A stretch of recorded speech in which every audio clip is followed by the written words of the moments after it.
আপনাদের নিশ্চয়ই টাকার যে নোটগুলি আছে তার মধ্যে 500 বা 1000 টাকার নোটটা সবচেয়ে বড় প্রিয়, তাই স্বাভাবিক। আমার সবচাইতে পছন্দের নোট 20 টাকা। আমি ঢাকা বিশ্ববিদ্যালয়ের ছাত্র ছিলাম, সিম্পল একটা মধ্যবিত্ত ফ্যামিলির ছেলে ছিলাম, কিন্তু আমি আলোকচিত্রী হতে চেয়েছি, যেটা ছিল দুঃস্বপ্নের কাছাকাছি। আমি চিন্তা করলাম আমাকে এটা হতে হবে।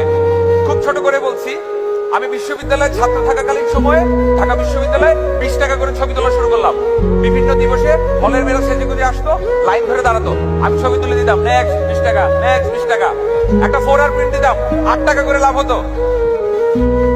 আমার বিশ্ববিদ্যালয়ের বন্ধুরা লজ্জা পেত আমাকে নিয়ে, ম্যাম তোমার টাকা পয়সা এত সমস্যা, টিউশনই করো, 20 টাকা করে ছবি তুলো, মানে ঠিক যায় না, রাইট?